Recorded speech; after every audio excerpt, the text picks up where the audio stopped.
So, welcome to Walsall United WFC.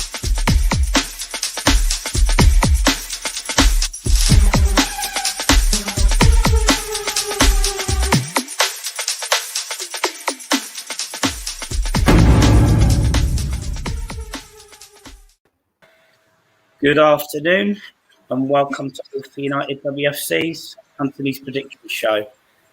We are live this afternoon, so if you're watching live, put some comments in, have a go at predicting what you think the score will be, and your views on games would be great to hear from you. But how are you, John? Yeah, very well, thank you.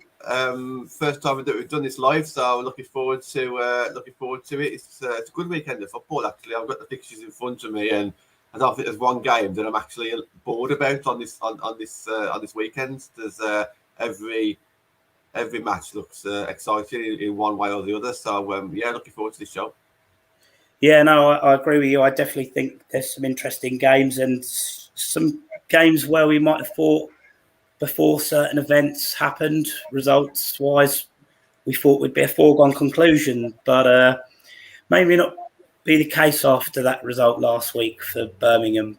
But before we get into this weekend's fixtures, we did have some games last week, three out of the 6 due to COVID.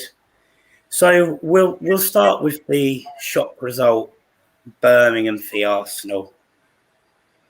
2-0 Birmingham. Now, me and you didn't even see Birmingham scoring, and it's come back to bite us again, like it has a few times with me and my guests this year. I agree. I think it's the shock of the season. Do you agree? And do you think the bottom 2 will keep changing, or do you expect Birmingham to kick on from this result?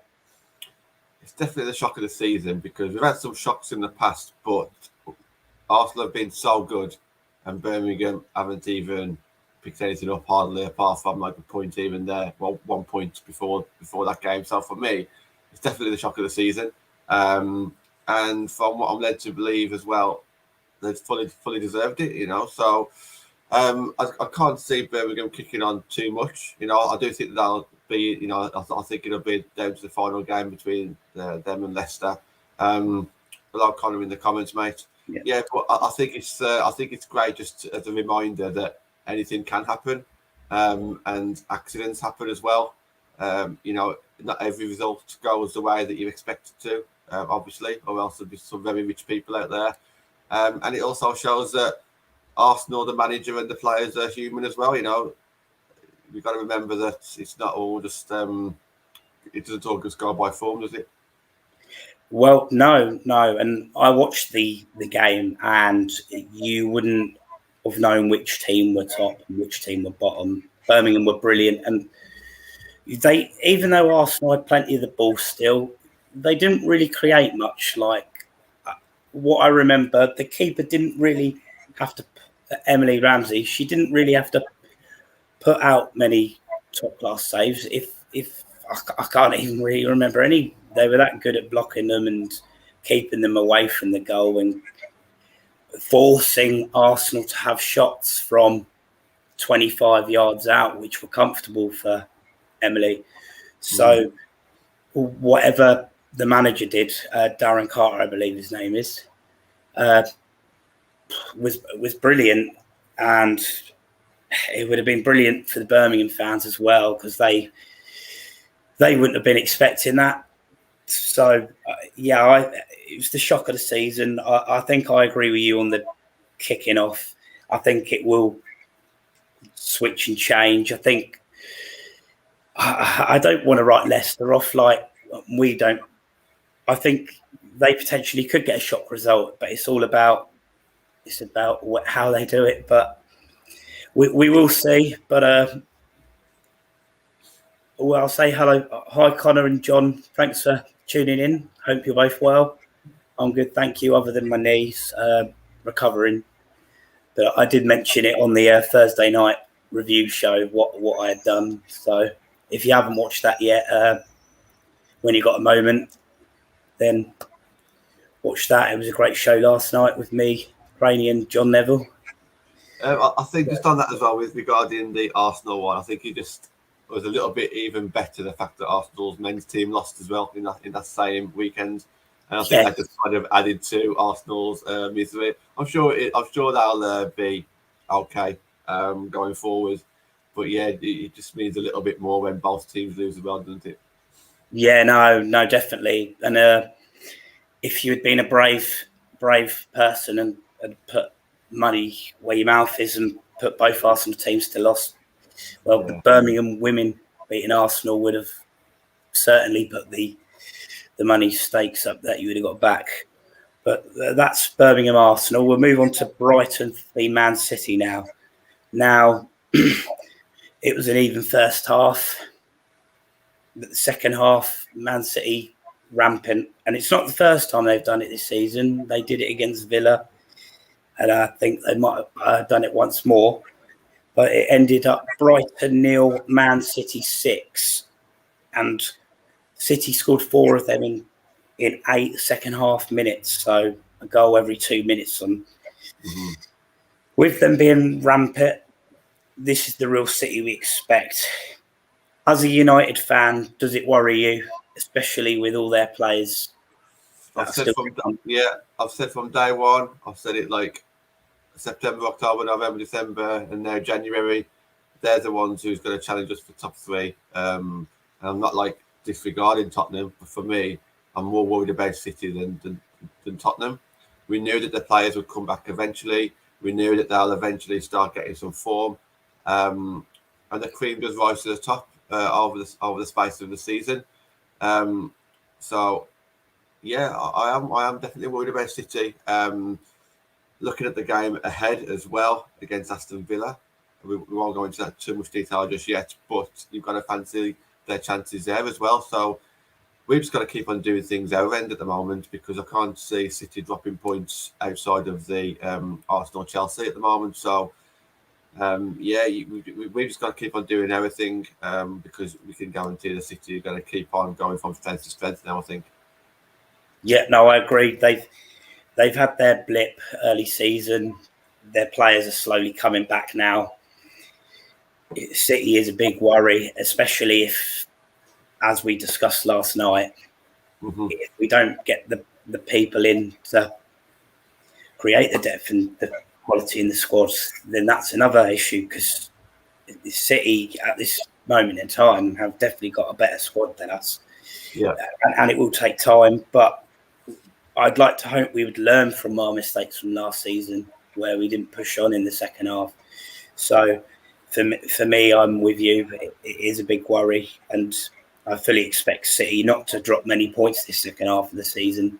I certainly don't think they're going to lose against Tottenham and West Ham again. So it's just a case of looking after ourselves, getting our 3 points, and if we keep winning, then there's nothing any other team can do about, as long as Tottenham don't win all theirs, which, no disrespect, I can't see them going on. I think John's right in the comments there that the derby next month could be huge. It will definitely be huge. An away game. I think it's the Valentine's Day weekend. I don't know if that's going to change or what. I don't. It will be this Valentine's weekend, but I can't imagine it will stay at its kickoff time. It will be the TV cameras, I'd imagine. Both games in February, the Arsenal and City game. But like we've said before, I wish they would hurry up with the Sky, the pickings, because it's always last minute. It's a bit like with my show, with the odds I get. It's always last minute, so hopefully that will improve over time. But I agree with you there, John. The derby is going to be huge, and we felt a bit deflated last time round because it was a great chance to actually beat City. We didn't, so. But that's for another day. We'll move on to Reading v Leicester now. Just the one goal in this game. Reading winning 1-0. They did miss a penalty though. Natasha Lowy, who got the only goal of the game, missing it. Reading on great form, so it was a result I was expecting, especially with home advantage. What are your views? Would you agree? Basically, what I've just said. I think Reading are doing very well, aren't they? They've got 13 points out of the possible 15. And I'm kind of glad that it's them against Arsenal, this weekend, because Arsenal obviously they want to come back fighting, of course, after the loss against Birmingham. But teams on form are usually better or can be better than teams with quality. And Reading have got their tails up, so you never know. They might get another upset of some sort against Arsenal this weekend. As for the game just gone against Leicester, not overly surprised, to be honest. I know Leicester and Birmingham have picked up points recently, but it's not going to happen every week, is it? So you have to expect that Leicester and Birmingham are going to lose more than they're going to win, probably lose more than they're going to draw as well. But that's it's a great battle down the bottom of the league at the moment. Yeah, no, most definitely. And what you said, I would agree. Leicester and Reading, Leicester and Birmingham. You never know what happens with the WSL, but like we've said before, we fully expect it to be them two. I can't see one of them jumping right up closer to Villa, but football's a funny old game, so we will see. So that rounds up the 3 games we had from last week. So we will move on to this round fixtures. Fingers crossed, and as things stand, we have a full fixture list for you, which is great news. We'll start with Man United v Birmingham, which is a midday kickoff on Saturday. 4th v 11th. We've played each other 3 times. Us, United, winning 3 times, which might not be a surprise. You can get odds of 1 to 10 for United, Wow. 6 to 1 for the draw, and 14 to 1 for Birmingham to win, which I think might be slightly shorter on Birmingham after last weekend's result. But John, are you expecting United to still win after the shock result? Or can you see another shock result, especially with how United normally start after Christmas and it's been 3 weeks since we've had a game?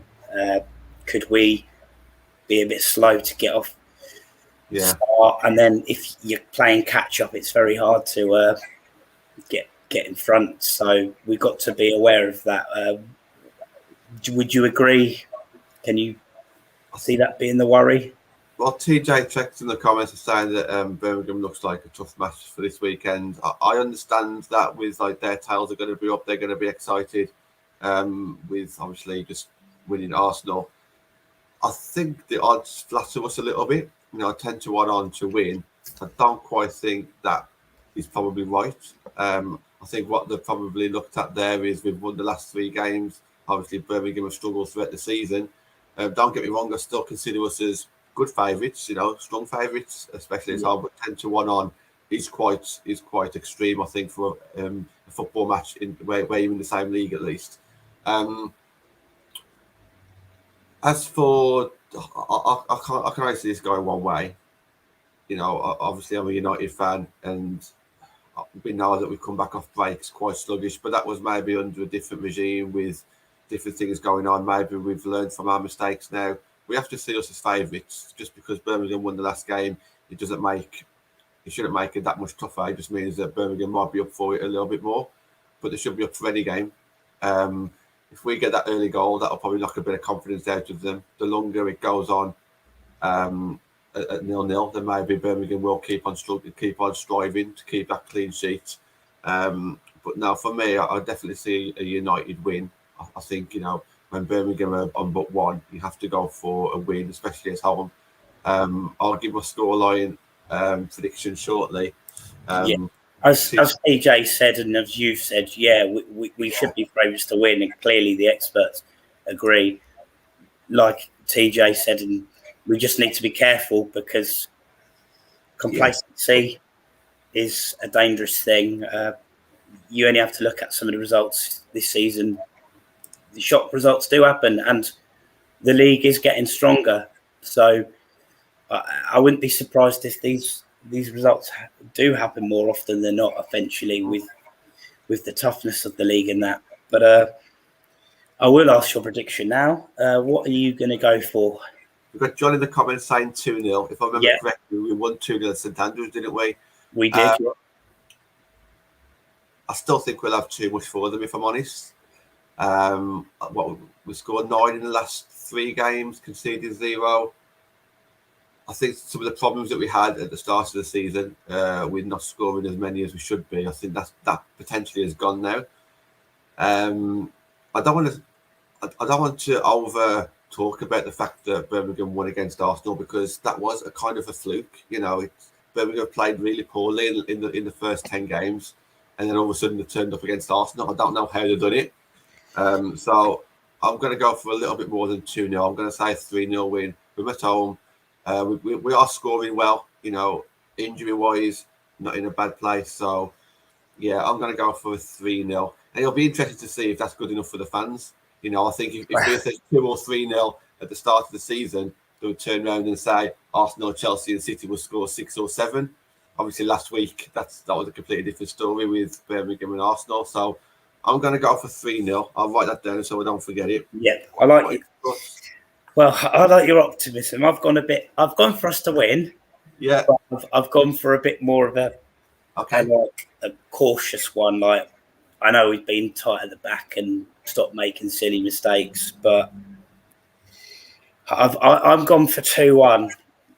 And you said it'd be interesting if the fan base about results and that. I think as long as you get the win, it doesn't matter. I think, obviously, you'd like to win and put on a good performance and that, but the result is the most important thing. Then how you get the win is second. So I've gone for a cautious 2-1 win. They'd be confident in that, but I do like your thinking, John. But I don't want your comment to bite you, where you just said, what was it you said before? You said, oh, it was a fluke. Didn't you just say it was a fluke? Yeah, absolutely. Yeah. When you base it on the season.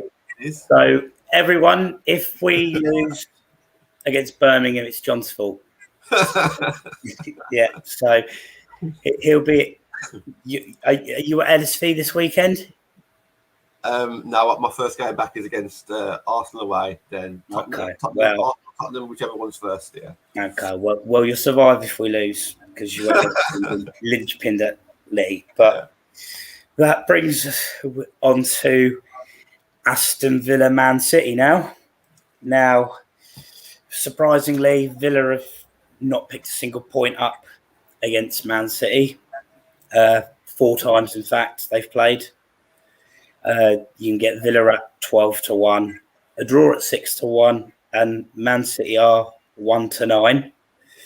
It is 10th v 5th. Are you, with Villa short on goals this season, do you see another comfortable afternoon for City, especially with them coming back into scoring goals? Like, they scored 6 in the second half against Brighton. They scored 5 in the Conti Cup midweek against Leicester. So they're starting to bang the goals in now. Their players are starting to come back, like Lucy Bronze and that. And with City, it doesn't matter if it's 0-0 at half time. They'll seem to still find 4 or 5 goals in the second half. So even though it is at Villa Park, are you very much on the process that you think it will be comfortable for City? Everyone who's watched these shows, we've been doing these shows since the start of the season, haven't we, Anthony? Every match week, everyone will know that, like, I'm rooting for Villa because they're a local team. I think they was underestimated at the start of the season. It was good to see them pick up that initial win against Leicester on the opening week of the season. So I am very pro Villa. I want them to do well, but I think they're bottom of the table in regards to league form. City are probably the top 2 or 3 with what they've done recently. You look at the strength in depth of what City have got at the moment, which is obviously a lot better than they were before Christmas. things can happen. Things can happen. We saw it last week, but surely, if you've got to go one way or the other, you've got to go for a City win here. I see that you're looking at one of the comments. Yeah, the 9 players. Yeah, so that's right. Yeah. So how big is their squad? Because have they not pushed for a postponement? Surely no. Not that I'm aware of. This has come out. Well, not that I've seen on Twitter, at least. No, I saw nothing on Twitter. That's a whole different debate. I mean, we spoke, didn't we, last week? I can't remember what show it was on, but we did speak last week about how many players need to be out for you to postpone a game, because you have got your squad players, you've got your development players. It's the game should go ahead. If you can field 11 players and then get a couple on the bench or whatever, we should always go ahead. I know that's not always the case with some of these bigger teams who've got COVID. They got 3 or 4 players out and the match is abandoned, but that's a different subject. But surely for me, you have to go for a City win. What are your thoughts on the scoreline or on the result, Anthony? No, I just think it's. I know we've said it before, and I say it with cautiousness, but I can only see it being a comfortable win for City. I sort of agree along the lines of John. I've probably been a bit generous to Villa in my scoreline prediction, which I've gone for 4-0. But if they are struggling with that many injuries or COVID or whatever it is, then it could be 6 or 7, which we've not really had like the really high wins this season, have we? Like normally there's a 9-0 or 11. Arsenal won 11 back a couple of years ago when we played West Ham. That on that day they won against Bristol like 11-1 or something. So yeah, I could be being generous to Villa if that is the case, but even they've still got a job to do though. City, they can't be complacent, but it's hard to see behind a Man City result. And like I said, I've gone for 4-0. What are you thinking scoreline wise? I'm tempted to go closer to John's, but I don't know if Villa can get the goal or not. That's what I'm worried about. If they go 2-0 behind, I can't see them getting a goal. So for me, I'm probably going to go for something in the middle, like a 5-0 Man City. And that is very harsh on Villa. And like I say, I started this little segment saying how much I do support Villa and I want them to do well. But you've just got to go for... have you managed to get the odds for what the experts are saying in regards to actual score lines at all? Because I know some weeks you can get them, some you can't. I didn't look them up this week. I should have at some point, because it will be interesting to see what they're saying in regards to the actual scoreline for this one. But I'm going to go 5-0 City, and I really hope the Villa bounce back next week. Yeah, no, you could be onto a winner there, John. Like last week, you're in a roll. You might have only beaten me 4-2 last week, but the guests are still a bit far behind, so you could do with getting some correct score lines. Yeah, definitely. Right. Well, 3-0 United, 5-0 City. Let's see how we get on there. Yeah, well, I'll take the 3-0 Man United one, but if the 5-0 could be the other way around, then that would be good. But I'll stop dreaming now, and we will move on to Everton v Chelsea. Now, they've played each other 10 times. Everton have won once. There's been one draw, and not surprisingly, Chelsea have won 8 of them. The experts have Everton at 10-1, a draw at 5-1, and Chelsea at 1-6. It's 9th v 2nd. Now, Everton are at home against the champions with only 3 wins.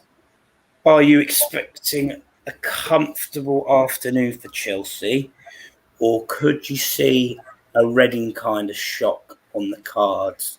Bearing in mind, Chelsea haven't played much football in the last month. I think their last game was the Champions League, where Emma Hayes blamed the result on COVID. and then after that result, they've not played because of COVID since. But before that, they were on a minor blip. They had lost against Wolfsburg. They had lost that game against Reading. So it's a long time. It's almost like they've had to have another mini pre-season where they've not played for so long. Yeah. Chelsea, I can't see Chelsea conceding. I think they've only conceded 1 goal in the past 5 games. I think they'll see what happened to Arsenal last week and it worked in their favour twice, in the sense of, 1, they won't underestimate their opponents this week, and 2, they know that if they win their game in hand, they're only 1 point away from Arsenal, still having to play Arsenal again. So I think Chelsea will be very professional. I think they'll come out guns blazing and I think they'll win. Everton, they're already averaging pretty much a point a game. Very disappointing this season for them. Change the manager. I haven't seen too much difference in regards to score lines, at least. So, yeah, I think Chelsea are the favourites for me. I don't know if it's going to be a high score line. I think you asked if it's going to be comfortable. I think it'll be comfortable in the sense of I don't think Everton will be peppering the Chelsea goal. I think it'll be comfortable in that sense for Chelsea. But I don't think Everton will make it easy for Chelsea to get through them. So I don't think it'll be a high-scoring game, but I do fancy a Chelsea win. Yeah, no, I that's what I meant by when I say comfortable. I don't always mean like 5-6-0. Sometimes I just mean a case of like they get a couple of goals, but they're never really threatened at the other end. Like a bit like we were against Brighton. That was comfortable.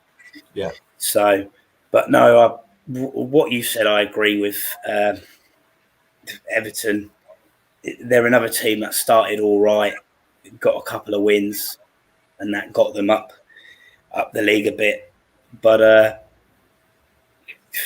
they're another team that will be disappointed with how the season's gone. Obviously, they changed their manager, and they've not had many games under the new manager, but so far, but not much has changed result-wise.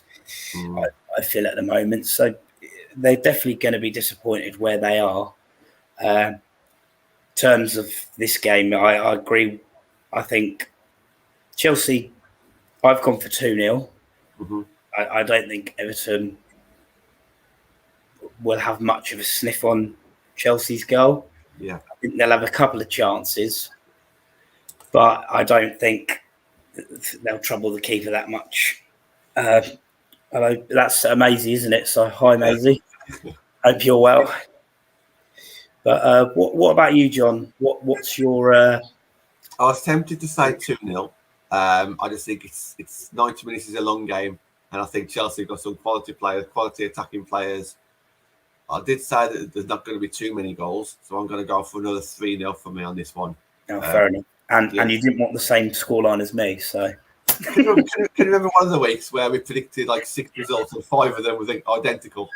Yeah, I think yes, we did. Yes, which is easily done. But I don't know how it went. I think we might have got 1 or 2 correct, but there was one week where between I think it was between me and you, we got 4 correct score lines. I think that was our best week predicting. I think the first week was my best week, and then it all went downhill from there. Yeah. Well, as we mean to go on now, we'll head to Leicester Brighton. Now, they've only played once, Brighton being victorious on that occasion. You can get Leicester at 7-2, the draw at 13-5, and Brighton at 8-13. It is 12th v 7th. Leicester, obviously, bottom of the table. Do you think it will be another difficult afternoon, especially with Brighton wanting to prove a point after their awful second half performance last weekend? We obviously know what Hope Powell brings to the club. She's doing a good job, I think, with the resources she has, and she's been in the transfer market over these last couple of weeks. So they've got a couple of new signings. Yeah. Well, I've mentioned it before. Brighton are a funny team. You don't know what you're going to get with them. But for me, I think Brighton should win this one. But what are your thoughts on this game? Brighton, you say it every week. They are a funny team, and they are. I think they started off the season quite well, but I think the form guide, I think they're slipping away a little bit. I think they're having trouble scoring. I think this is a great game for them to get a bit of form back and to get a couple of goals if they can. I think it's a good time to play Brighton. So if I'm Leicester now and I'm thinking, right, we need to bounce back and need to get back above Birmingham, I think this is a decent game to actually have in the grand scheme of things. You wouldn't want Reading, you wouldn't want any of the top teams. London teams are doing quite well. So I think, Brighton at home is probably a game that Leicester are looking at where they're probably thinking now, we might be able to get something from this. A few weeks ago, probably different. They wouldn't have wanted to play Brighton, but I do think at the moment, if you're going to play Brighton, now is probably a decent time to do that. So I don't think Brighton will have it all the wrong way. And I'm still trying to think which way I'm going to go on the scoreline. I'm not going to go for a Leicester win, but I might decide on a draw in a bit. But I'll let you do a bit of talking there first, Anthony. But I don't think Brighton will have it all the wrong way. Yeah, no. Like you said, Brighton haven't been doing great recently. I can't remember their last win, to be fair, but they've had Reading and they lost to Reading. But if Leicester are going to get anything, this is probably, like you said, probably one of the better teams other than Birmingham. Well, I think even if they had Birmingham this week, it probably would have been the wrong time to play them just because of their result last week. But I believe that is their next league game after the FA Cup. So, you've got another round of fixtures before the FA Cup as well. But it is a funny one because if the real Brighton turn up, of course it was TJ, yes. Leicester's last win was Birmingham, but I was talking about Brighton. But thanks, TJ. No, it like I say every week, it depends what Brighton turn up. If the Brighton that we know we can turn up, that can get the result, a shock result against Chelsea or Man United or Arsenal, then I think Brighton will win. It's just, like I said before, you just don't know what you're going to get with them. One game they can be really good, and another game they're just. It's like I gave Brighton the benefit of the doubt and I thought they were going to pull off a great result last week, and until the second half, my 1-1 prediction was on, and then within 8 minutes it's gone. It's capsized quicker than the Titanic. Yeah, it seems like I'm kind of writing Brighton off a little bit, but it's only because the started so well, and then I haven't really seen too much of them since. But we have to remember they've still got 15 points compared to, say, Leicester's 3, is it?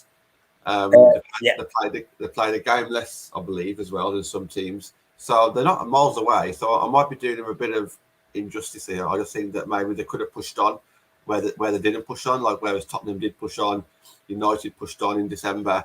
Brighton obviously didn't push on. But I am gonna go for a Brighton win just about, and I think this is a game where we will see probably both teams score. So I predicted like 3-0, 3-0, 5-0. I think this was going to be a lot tighter. I'm going to go for 2-1 Brighton on this one. Hey, that is a match. Is it? Okay. Yeah. I've gone for 2-1 Brighton as well. I feel like Leicester will get a goal like you do, but I think it will be a tight game as well. It's just I can't see there being a big scoreline on it, like you said, but you never know, do you? But no, I've gone for 2-1 Brighton. I just think, even though it's at Leicester,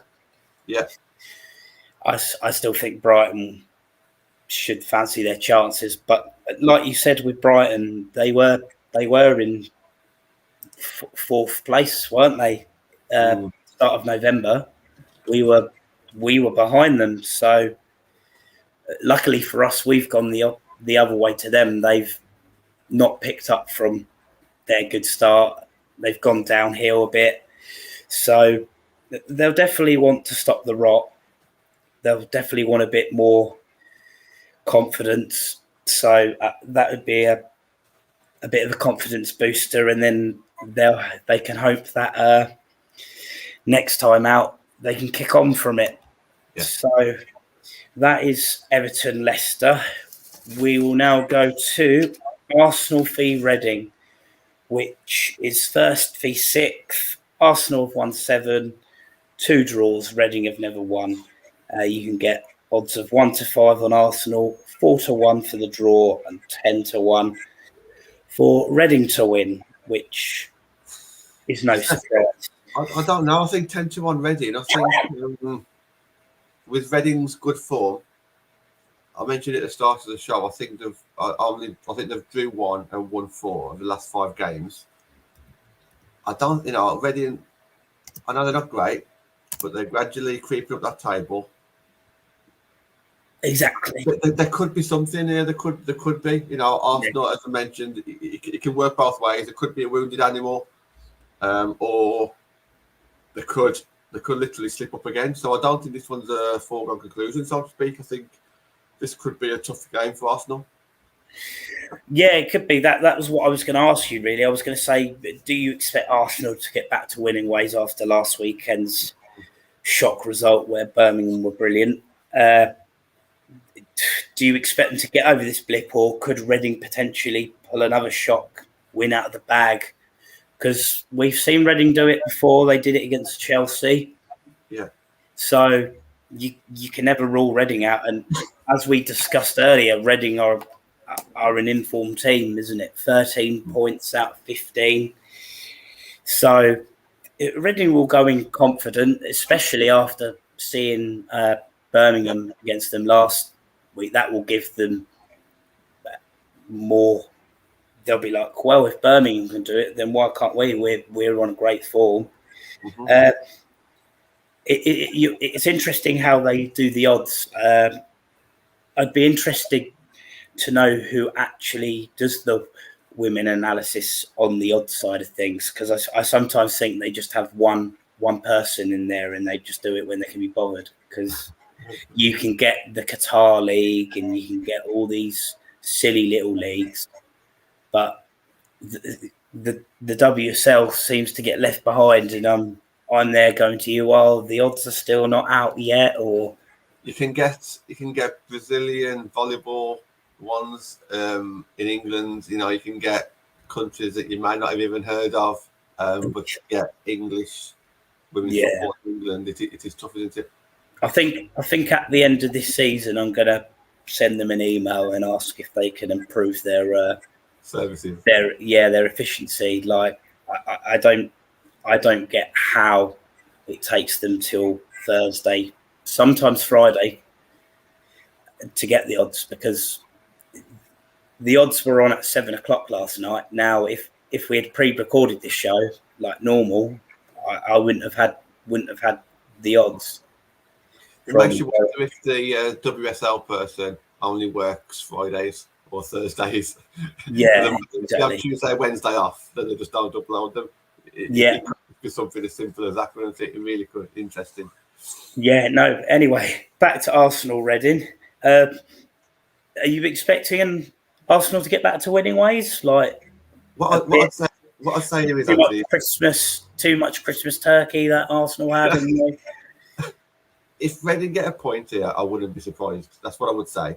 It wouldn't be a shock, but I still wouldn't go saying that they're going to get one, because I still think Arsenal are favourites. If Arsenal turn up, they should turn anyone over. I also can't imagine Arsenal will go 2 games on the trot without scoring. So I am going to go for an Arsenal win after just praising Reading. But I just don't think it'll be an easy game. So I think it might take a while to get this kind of game in the bag for Arsenal, but I do think that they'll eventually end up with one. So I'm probably going to go with a 3-1 win Arsenal, which probably flatters them a little bit. I think it'll take them a while to get started, or they might score one early doors and then take a while to get the second. But I don't think it'll be anything bigger than that. And, Reading will probably be able to walk away with the heads held high after this game as well. Yeah, no, I've not been so generous as you with regards to Reading scoring. Yeah. I've gone for 3-0 to Arsenal. I just think it's a blip. I think something up was up with them last week, clearly. Birmingham, they won that game because they worked so much harder. Yeah. You can pass the ball around and that, but if you're not running to get the ball like Birmingham were, then it's going to be difficult. You need to put the effort in as well. Yeah, you're going to have the ball more than them, but it's what you do when you don't have possession. And quite a lot of the time, Birmingham were actually getting behind them on the counter-attack because they were just in great positions running up the field, and Birmingham could have won more last week. There was another chance where the keeper dropped it, and if the player had just been a bit more switched on, she had an empty net to tap it into. So I don't think the manager will allow. It'll be like, it'll show them the analysis.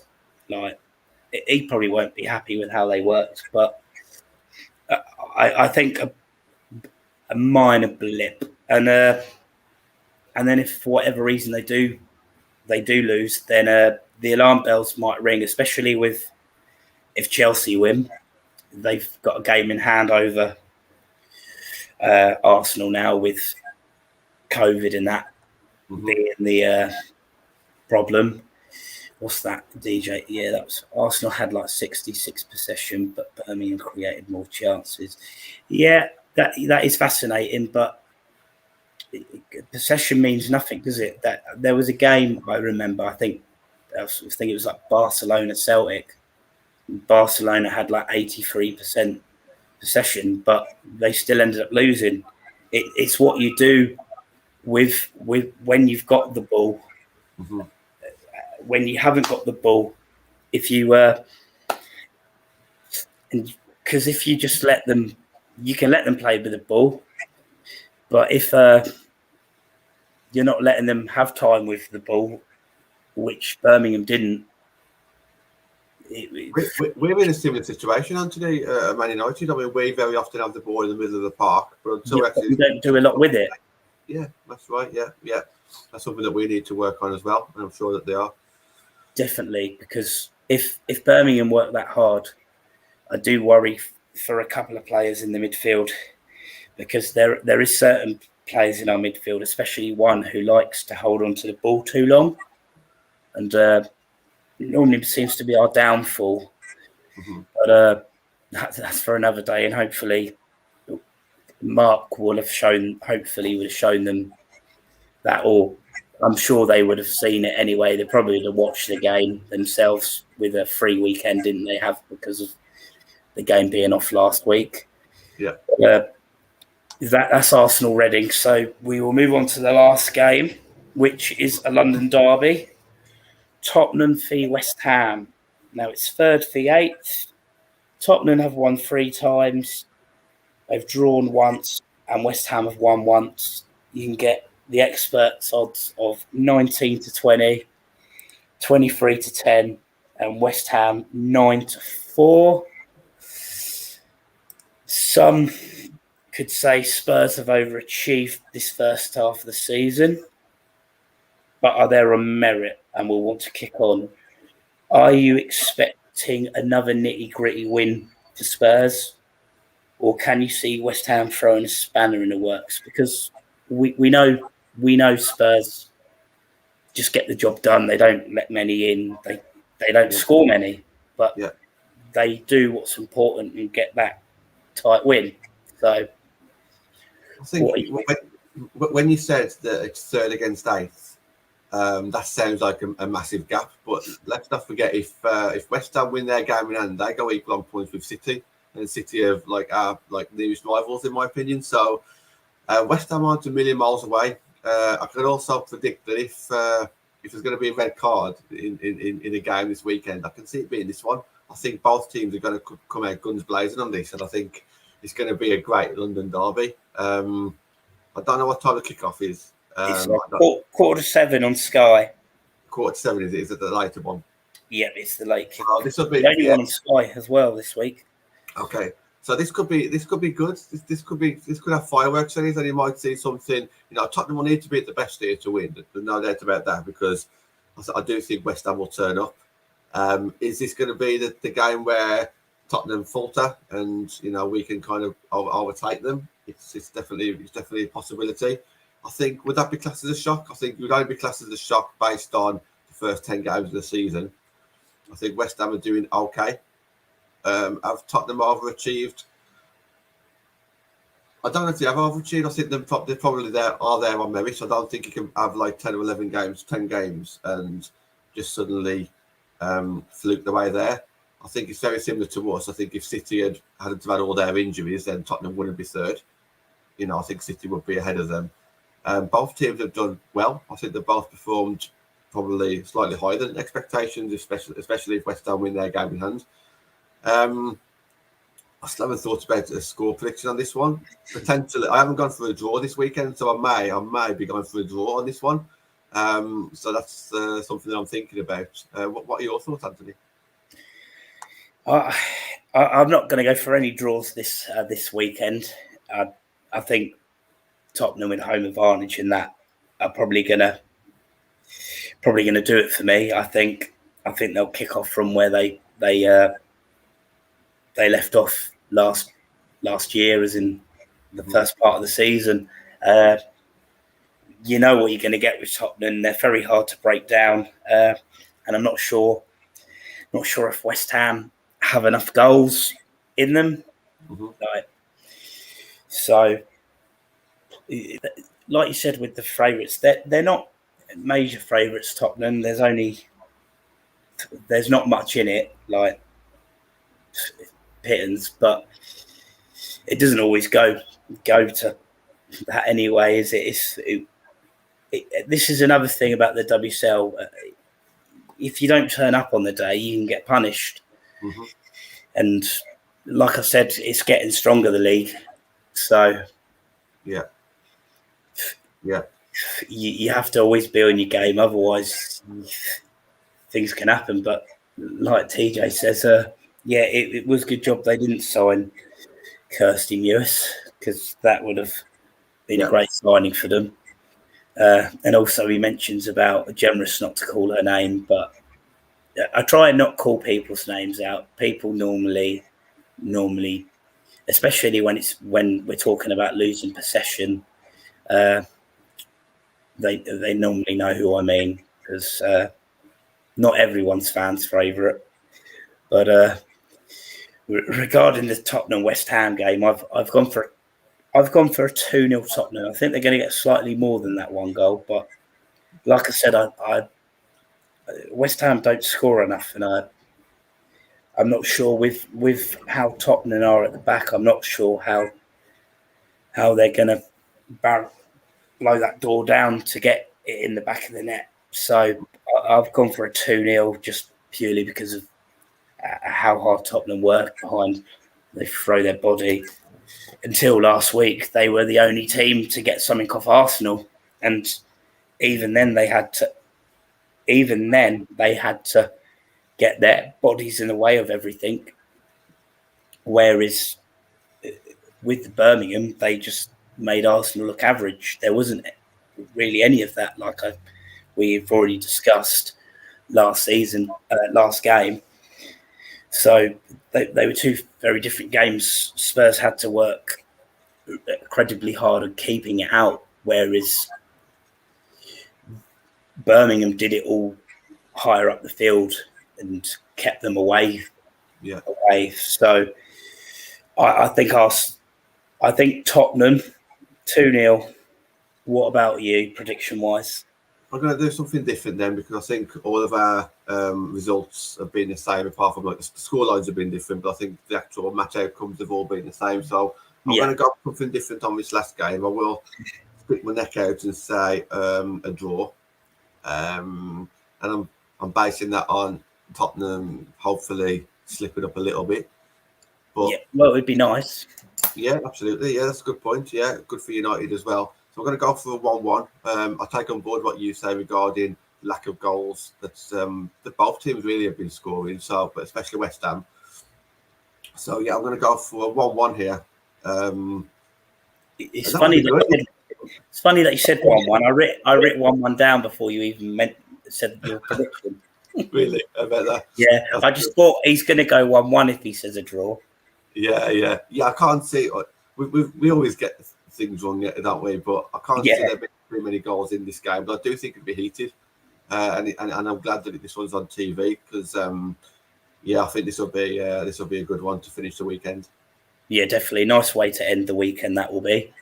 That's the game's preview wrapped up. But we will discuss the starting 11. Do you think for United there will be many changes to the last game? Obviously, I can't remember exactly who started the last game now. But we know Lucy stands out. Yeah, and I'd imagine the fullbacks will be back. Honor and Blundell, who both had COVID last time out. Yeah, but okay. So I think by now Skinner's been there long enough to kind of know who his strongest 11 is. I think everyone's pretty much fit who would want to play apart from Jackie, but we know that she's come back into training now. Yeah, which is brilliant. Yeah. He's seen enough of lads. He's seen Balvisa, and he's mentioned in his interviews that Balvisa obviously struggled at the start coming into WSL. It's a lot more physical, but it looks like that Balvisa is on good form now. He's seen Hansen play. He's seen her not play. He's seen Galton play out wide, and he's seen her play at the back. And I think he's seen a lot of different things. He's seen Tooney play as a false 9. He's seen Russo play up front. Seen Martha Thomas play up front. So I think he's seen a lot of options at the moment. Just TJ Trex, is Jackie good enough? Is Jackie in good enough form yet to play some minutes? I reckon with her being out so long, I think she's only early doors training. I can't imagine her being back. Maybe I reckon maybe the end of the month FA Cup if everything goes well. Yeah, come on as a sub or something like that. Maybe just get some game time that way. We know Casey and definitely Mark, and I'm sure Casey's done it in the past where you do bring them back gradually.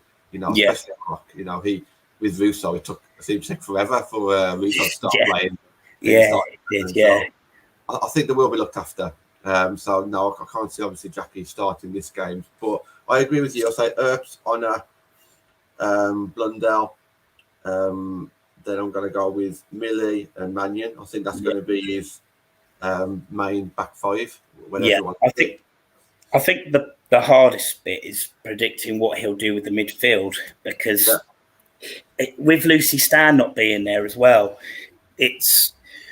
he had been playing her on the right. Now, Martha Thomas has played on the right. Does he play Martha Thomas on the right, or does he put someone like Ella Toon on the right? I think because it's Birmingham, and I'm not disrespecting Birmingham, but it's not an Arsenal, it's not a Chelsea, it's not a Tottenham. This might be a game where you get Hansen back in again. There's no harm in that. I think Hansen's played well when she's played, but as always, as every season, there always seems to be, she'll start the season well, then all of a sudden other players come back from injury and just force her out, which is a massive shame. But she's probably one of the best game changers that we've got. So to have her as a super sub, I'm all right with that. But I do think that there needs to be games where she does need to start. So unless if you're going to hold it off and it be maybe Arsenal away in the Conti Cup, then I don't know if that's going to be the case. So I'm just going to go outside the box. I'm going to kind of go with. I think he'll play Zellum. I think he'll play. He always plays Zellum. Yeah, I think he'll play Vilda Balvisa and Tooney, and then up front it'll be Russo, Galton, and Hansen. Now, I'm not saying that's the best 11. Oh, so you think he'll change his formation? Well, I think it doesn't really matter if it's like a 3 or a 5 in that midfield. You can push Galton and Hansen back and make a 5. or you can push them further forward. I think because we're going to be dominating the game possession-wise, I think you'll automatically see Galton further forward and Hansen further forward. You may even see more of a 4-2-4, where Tooney's basically another striker as well. We saw it a couple of times at Leeds Sports Village, where we basically had 4 players up front. You know, it looked like a 4-4-2 at times, with the 2 wingers being up front as well. So I think we're quite fluid throughout the game, depending on if we're attacking or defending on the formation. So yeah, I'll probably say I'd like to see Vilda Borisa play again. Definitely, I think, you know, she's done enough to kind of earn her spot now. It's probably going to be Zellum over Ladd on this game, which is a shame. I think we're always more better with Ladd in. Yeah, but maybe Ladd's going to play in a more challenging game, maybe. Like the Conti Cup, yeah, possibly. The Cup against Arsenal, absolutely. Yeah, Tottenham in the next home game. I think these are the games where we kind of need that type of player. But you can flip it the other way. You could also say if you play Ladd in this game, that allows the other 5 players to get further ahead. So you know, there's different ways you can look at it. You can't leave Tooney out. No, I think this is called Galton and Hansen and Musso to see. You want your goal threats, don't you? So it could quite easily be Martha Thomas, but also Hansen and Galton can create goals as well, can't they, and score. So I think it's going to be quite attacking, and I think seeing those players there, you've got 4 very attacking-minded players with Zellum on free kicks and Vilda Borisa, who we know scored in December and assisted in December. So I can see goals in that team. No, definitely. My lineup's not far from yours, really. The back 4 plus the keeper picks themselves. Russo picks herself up front, basically. It's just that midfield, isn't it? It's whether they do Hayley Ladd, Borisa and Zellum, and then have like someone like Tooney on the right. Mm-hmm.